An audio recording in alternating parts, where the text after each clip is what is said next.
In the months to follow, you're going to learn that many of the things which some of the major news agencies have been telling you are untrue. You're going to learn that although you are citizens of the United States, information concerning the cause of the death of your president has been withheld from you. In the months to come, you will learn to your own satisfaction that President Kennedy was not killed by a lone assassin. You will learn that there has been and continues to be a concerted effort to keep you from learning these facts. And you will learn, I assure you, that what I have been trying to tell you and what I'm telling you tonight is true. As children, we become accustomed to hearing fairy tales. They're always pleasant stories, and they're comforting to hear because good always triumphs over evil. However, in the real world in which you and I must live, fairy tales are dangerous. They're dangerous because they're untrue. Anything which is untrue is dangerous. And it is all the more dangerous when the fairy tale becomes accepted as reality simply because it has an official seal of approval, or because honorable men announce that you must believe it, or because powerful elements of the press tell you that the fairy tale is true. The conclusion of the Warren Report that President Kennedy was killed by a lone assassin is a fairy tale. It does mean that the conclusion that no conspiracy existed and that Lee Oswald was the lone assassin is a fiction and a myth, and that it should be brought to an end, which presumes that the leaders of our federal government and the men in control of the powerful press media constitute a special elite, which by virtue of their nobility and their brilliance empower them to think for the people. I cannot believe that this is so, that the time has come in America when the people no longer control their country. The truth about the assassination of the president has been concealed from you long enough. President Kennedy was assassinated by men who sought to obtain a radical change in our foreign policy, particularly with regard to Cuba. You recall that under President Kennedy, the Cold War began to thaw, and there were new signs of an effort on the part of the Soviet Union and ourselves to understand each other. On the map, this appears to be merely a large island off the coast of Florida. But for many men, it meant a good deal more than this. In 1963, a great variety of interests existed which not only desired an American-supported invasion of Castro's Cuba, but took it for granted that it was inevitable. In the minds of many men, this island represented a tremendous emotional landmark because they had steered their courses toward it for so long and with such intensity. In the fall of 1962, the Cuban Missile Crisis occurred. It was followed by a pronounced new attitude towards Cuba on the part of the United States. Cuba, after this, was no longer regarded as an enemy and was no longer regarded as fair game for those men who, for one reason or another, focused their attention on this island. The new signs of understanding between Russia and the United States continued to develop. In June of 1963, President Kennedy, addressing students at the American University in Washington, told them, "We breathe the same air as the Russians." He said we should try to live together in peace on this earth. Well, at this point, some individuals transferred their hostile attention from Fidel Castro to John F. Kennedy. They planned the president's assassination, and they planned it well.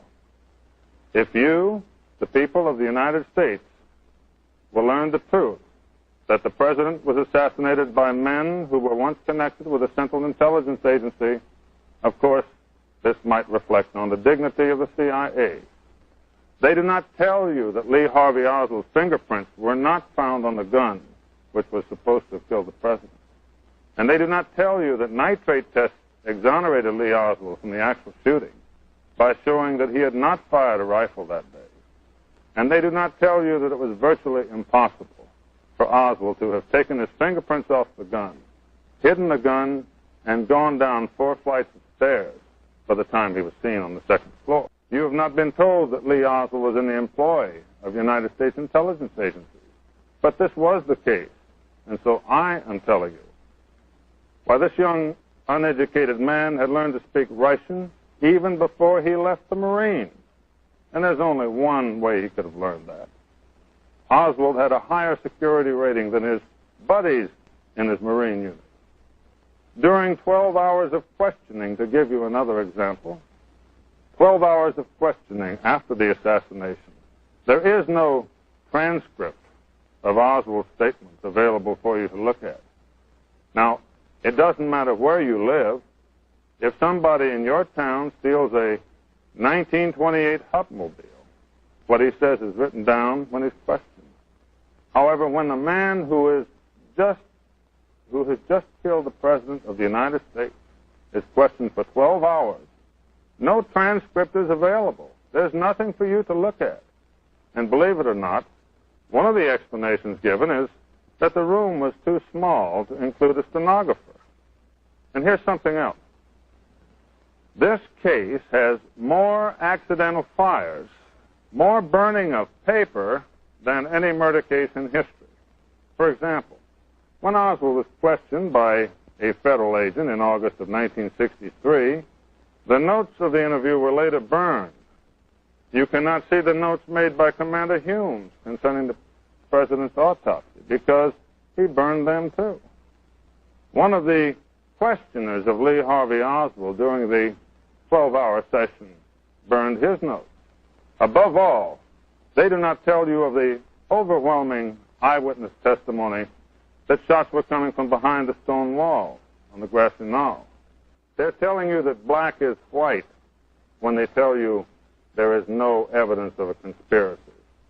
They have to know well the significance of the continued concealment of X-rays and autopsy pictures, which, if revealed to you, would show that the President was hit by rifle fire from more than one direction. They have to know all of this. But they have lent themselves to the all-out effort to convince you that the matter's been looked into, and anyone who raises a question now is irresponsible, or a troublemaker, or an enemy of the people. Then what is their game? Their game is to fool you. Please believe me, they don't think we're wrong in our investigation. Obviously, if our investigation was as haywire as they would like to have you think, then you would not see such a coordinated barrage coming from the news centers in the East.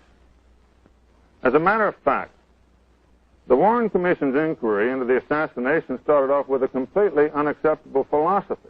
One of its stated objectives was to calm the fears of the people about a conspiracy. Anyone who has done their homework knows that the single assassin theory is totally impossible. This is what they ask you to believe.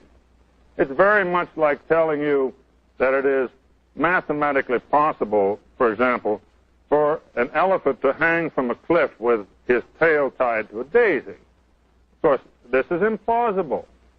But what do?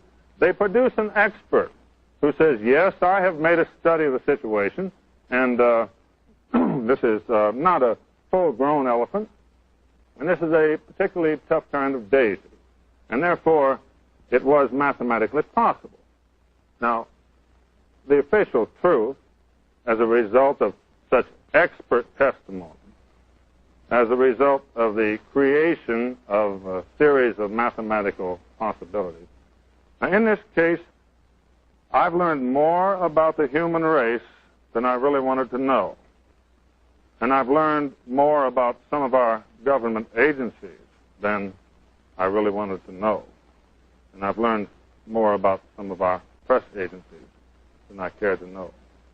And I want to assure you that as long as I am alive, no one is going to stop me from seeing that you obtain the full truth, and nothing less than the full truth, and no fairy tales.